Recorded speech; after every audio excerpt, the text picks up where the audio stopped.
Kakinada rural city నుంచి పంతం నానాజీ గారు జనసేన కూటమి నుంచి పోటీ చేస్తున్నారు, కురసాల కన్నబాబు గారు వైసీపీ నుంచి పోటీ చేస్తున్నారు. వీళ్ళిద్దరిలో మీరైతే ఎవరికి అవకాశం ఇద్దాం అనుకుంటారు? మేమైతే జనసేనకి ఇస్తాం. జనసేనకి ఎందుకన్నా? మీకు తెలియని ఉన్నా 5 సంవత్సరాలు ఏమన్నా అభివృద్ధి జరిగితే ఇస్తారు ఎవరన్నా. ఇప్పుడు చూద్దాం అన్న ప్రభుత్వాలు ఎన్టీఆర్ హయాంలో చూసుకున్నా ఏ ప్రభుత్వం వైన్ షాపులు గవర్నమెంట్ నడిపింది లేదు. ఎందుకంటే అది పబ్లికైజ్డ్గా ఇచ్చుకుంటాడు, ఆడు ఎంత అమ్ముకుంటాడో దాన్ని ఏమన్నా కల్తీ వస్తే వాళ్ళు పట్టుకోవడం చేస్తారు. అలాంటిది వచ్చేసి గవర్నమెంటే ప్రభుత్వ వైన్ షాపులు నడిపితే ఇంకెవడు చూస్తాడు చెప్పు నువ్వే. అప్పుడు యువతకి ఏముంటుంది, ఎవరినైనా తీసుకెళ్తే ఎంతమంది జాబులు ఇచ్చామంటే ఏం జాబులు ఇచ్చానంటారు. వాసవి ఆన్లైన్ సర్వీసెస్ మా వద్ద పాస్పోర్ట్ వీసా సర్వీసెస్ కలవు. వీసాలో 99% అప్రూవల్ సక్సెస్ రేట్ ఉంది. Please contact 8019482544. 2,50,000 ఇది వాలంటరీ పోస్టులు ఇచ్చాను అంటాడు. ఎవరికి ఇచ్చాడు వాలంటరీ పోస్ట్? నేను డిగ్రీ 2020లో అయింది, పోస్టులు లేవు, ఏం చేయాలో తెలియక అక్కడెక్కడ అప్పు తెచ్చుకుని టీసా పెట్టాను. రిలీజ్ అయింది అన్న, వాలంటరీ క్యాలెండర్ రిలీజ్ అయింది, జాబ్ క్యాలెండర్ కాదు అది, వాలంటరీ క్యాలెండర్ అంటారు. డిగ్రీ ఎందుకన్నా ఒకటి చెప్తాడు, మొన్న చూసాను న్యూస్ ఛానల్లో. వాళ్ళ కూతురు ఒక ఆవిడ PhD చేసిందంట, ఒక అమ్మాయి BEd చదివిందంట, ఒక అమ్మాయి ఇంజనీరింగ్ చదివిందంట. వెంటనే జగన్ అప్పుడు దాకా ఖాళీగా తిరిగేవారంట, వెంటనే జగన్ వచ్చి వాలంటరీ పోస్టులు దిగానే వాళ్ళ కూతురికి జాబులు వచ్చినాయి అంట, పెద్ద ఉన్నత స్థాయికి వెళ్ళిపోయారంట. ఏం వెళ్ళిపోయారు నాకు అర్థం కావట్లేదు. మరి పై స్థాయికి వెళ్ళిపోయారంట. ఎవరు చూసినా వీధిలో నమస్కారాలు ఎడేస్తున్నారంట. వీధిలో నమస్కారాలు ఎడితే తిన్నాను కూడొద్దా? ఇప్పుడు సరేలే అన్న, మనకేం అక్కర్లొద్దు, జాబులు తీసి మామూలుగా రోడ్లు బాగా వేసి అన్నీ చేస్తే బాగుంటుంది. అంతేగాని అవి ఇచ్చేసాం ఎవడ గుర్తుని ఇచ్చేస్తారన్న. ఆటో కూడా రోజుకి 1500 సంపాదించుకుంటాడు, ఆడికి నెలకు 10,000 ఎందుకు, సంవత్సరానికి 10,000 ఎందుకు? ట్యాక్సీ వాడు 5 లక్షలు 6 లక్షలు ఎట్టు కారు కొంటాడు, ఆడికి 15,000 ఎందుకు? ఇప్పుడు సరేలే వీళ్ళకి పెన్షన్లు కాడేస్తున్నారంటే అది అనుకోవచ్చు, ఎందుకంటే వాళ్ళు ఎక్కడికి వెళ్ళలేరు, వాళ్ళకి 10,000 ఇచ్చినా పర్లేదు, ఎవరో చూడాలి కాబట్టి.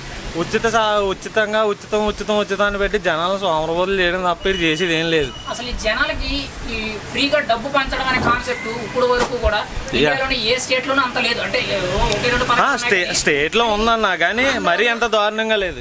నవరత్న ఎందుకు ఇస్తారో కరెక్టేనంటారా? ఎందుకు ఇస్తారన్నా? ఎవడిస్తాడు ఉత్తనే? ఇప్పుడు డబ్బులు అతను ఉన్నప్పుడు అన్ని కోట్ల ఆస్తులు ఉన్నాయి, ఎమ్మెల్యేకి ఉన్నాయి, ఎంపీలకు ఉన్నాయి, వాళ్ళే వెళ్ళని కాదు, ఏ గవర్నమెంట్ వాళ్ళకి ఉన్నాయి, ఆ గవర్నమెంట్ వాళ్ళకి ఉన్నాయి. ఎవరన్నా సొంత డబ్బులు ఇచ్చిన వాళ్ళు ఉన్నారా? ఎవడెవడు ఎక్కడ ఇస్తాడో? ముందులో నేను గ్యాస్ షాప్ ఎడితేలోకి 1100, ఇప్పుడు 2200 కమర్షియల్ ప్రైజ్. ఎంత పెరిగింది? 1100 పెరిగింది. అప్పుడు 600 కరెంట్ బిల్లు వచ్చేది, ఇప్పుడు 1200 వస్తుంది. ఎవడు కడతాడు బిల్లు?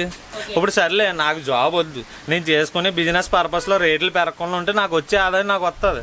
అది నాకు ఉచితంగా ఎవడో ఏమి ఒక్కలేదు, నా పని నాకు కలిపిందే చాలు.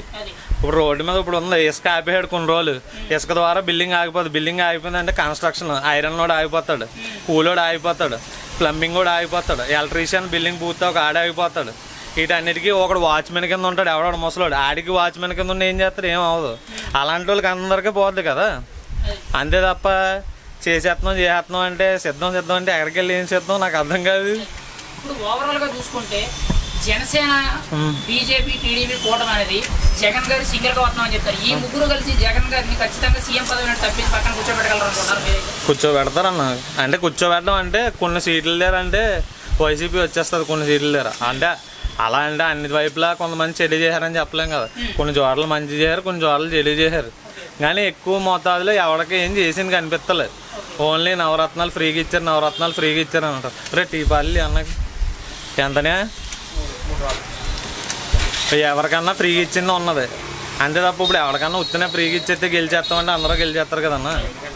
కాకినాడ రూరల్ సిటీ నుండి ఎవరు గెలుస్తారు అనుకుంటున్నారు? కాకినాడ నుంచి అంటే నాకున్న ఐడియాలజీ ప్రకారం జనాలు నా దగ్గరకు వస్తూ ఉంటారన్న చాలా మంది చెప్పే ప్రకారం అయితే నానాజీ గారు వస్తారంటున్నారు. మరి ఎవరు వస్తారని మనం ఏం చెప్పలేం. నానాజీ గారు గెలుస్తారు అంటున్నారు. అవకాశం ఎక్కువ ఉందని అంటున్నారు. వ్యక్తిగతంగా అంటే మనిషి మంచోడు అన్న. కానీ కొన్ని ఇంకా అంటే దశాబ్ద కాలంగా జనసేన వచ్చి పెట్టినప్పటి నుంచి పాపం దాంట్లో ఉన్నారు. అతను దాని తర్వాత నిలకడగా ఒకే పార్టీలో ఉన్నారు. ఇప్పుడు కొంతమంది ఉంటారు సీట్ కావాలనుకో ఈ పార్టీ నుంచి ఈ పార్టీకి వెళ్తాడు, ఆ పార్టీ ఓడిపోయిందంటే మళ్ళీ ఈ పార్టీలోకి వస్తారు, మళ్ళీ ఈ పార్టీ ఓడిపోయిందంటే మళ్ళీ ఆ పార్టీలోకి వెళ్తారు. కానీ కంపల్సరీ అలాంటి వాళ్ళకి సీట్లు వచ్చేస్తున్నాయి. మరి సూట్ కేసులు ఇస్తే వస్తున్నాయో తెలియదు, జనాలు బట్టి వస్తున్నాయో తెలియట్లేదు. బాలాజీ గారికి అవకాశం ఎక్కువ ఉంది. అవకాశం ఎక్కువ ఉందని నేను అనుకుంటున్నాను. అందరి ఒపీనియన్ నాది అవ్వాలని లేదు కదా. నీకు ఒకళ్ళు నచ్చొచ్చు, నాకు ఒకళ్ళు నచ్చొచ్చు. ఎంపీ అభ్యర్థి కింద చలమల సునీల్ గారు తర్వాత ఉదయ్ శ్రీనివాస్ గారు నిలబడుతున్నారు. వీళ్ళిద్దరు ఎవరికి అవకాశం ఇద్దాం? వీళ్ళిద్దరికి అంటే ఇద్దరికి పేరు ఉన్నదన్న. సునీల్ గారు మంచోరే, ఉదయ్ శ్రీనివాస్ గారు మంచోరే. ఇతను ఏంటంటే నాకు తెలిసినంతవరకు ఉదయ్ శ్రీనివాస్ గారు అంటే మా టీ టైంలు పెట్టి చాలామంది తెలియని వాళ్ళకి టీ టైం అనేది తెలిపించి చాలామందికి ఉపాధి కలిగేలా చేశాడు. అంటే ఇప్పుడు ఒక ఐడియాలజీ బట్టి ఇప్పుడు అతను ఐడియా ఉంది. ఇప్పుడు దాన్ని బట్టి ఫ్రాంచైజీ తీసుకున్నా ఏం తీసుకున్నా నా ద్వారా ఇంకిద్దరు వర్క్ ఇవ్వచ్చు వాళ్ళకి. వాళ్ళ ద్వారా ఇంకోటి షాప్ పెట్టుకోవచ్చు, దాని ద్వారా ఇంకోటి అలా పెరగవచ్చు. అంటే ఇప్పుడు నేను టీ షాప్ పెట్టాను, నా ద్వారా ఎవరికి ఉపాధి ఉంటుంది, నా దగ్గర పని చేసేవాడికి ఉంటుంది, నేను సామాన్లు కొనేవాడికి ఉపాధి ఉంటుంది. దాని ద్వారా నేను గ్యాస్ ఎంచుకుంటే గ్యాస్ వాడికి అభివృద్ధి జరుగుతుంది. వాటర్ అయితే వాటర్ ప్లాంట్ బతుకుతాడు. ఇప్పుడు కరెంట్ బిల్ కడితే కరెంట్కి ఇంకా గవర్నమెంట్కి డబ్బులు వెళ్తాయి. ఇలా నేను పని చేయడం వల్ల ఒకటే కాదు, మిల్క్ షేకులు కిచెన్స్ కావచ్చు, షుగర్ కావచ్చు, అన్నీ ఒక షాప్ ఉందంటే అన్న దాని మీద 100 మంది బతుకుతారు ఏదో విధంగా. ఒక బిజినెస్ చేయడం వల్ల 100 మంది బతుకుతారు. ఇప్పుడు డ్రింక్లో ఉన్నాడు, డ్రింక్లు ఎట్టుకొస్తాడు, ఆడు బతుకుతాడు. ఇప్పుడు వాటర్ బాటిల్లో ఉన్నాడు, వాటర్ బతుకుతాడు. క్లీనింగ్ సెక్షన్ వాళ్ళకి ఎవరికైనా అంటే ఆడు బతుకుతాడు. మన షాప్ పెడితే పెయింటింగ్, స్టిక్కరింగ్, ఇలా ఒకటే కాదు. ఒక బిజినెస్ అనేది అభివృద్ధి చెందింది అనుకో, ఫర్దర్గా ఉన్నాయి కూడా శాఖలు అభివృద్ధి. అంటే ఇక్కడ అభివృద్ధి చెందడం ఏం లేదు, ఉన్నది అంతే. అలాగే నేనైతే ఉదయ్ శ్రీనివాస్ గారికి ఇస్తున్నాను. ఎమ్మెల్యే కింద పంత నానాజీ గారికి ఇస్తాను. 2 గాజు గ్లాస్కే వేస్తాను. 2 గాజు గ్లాస్కి ఇస్తాను. ఇద్దరు కొత్త వ్యక్తులు అంటే చేస్తారని అన్న. ఇప్పుడు ముందు ఆల్రెడీ వైసీపీ చూసాం, తెలుగుదేశంలో వచ్చిన వాళ్ళని చూసాం. ఎవరో మనకు అంతగా అభివృద్ధి చేసినట్టు ఏం అనిపించలేదు. అంటే నాకు ఊహ వచ్చిన దగ్గర నుంచి ఎవరినే మనకు ఎంచపరచకూడదు కదా. నాకు ఊహ వచ్చిన దగ్గర నుంచి ఎవరో మనకు చేసినట్టు ఏం కనిపించలేదు కాబట్టి నా ఓటు మాత్రం వాళ్ళకి వేద్దాం అనుకుంటున్నాను.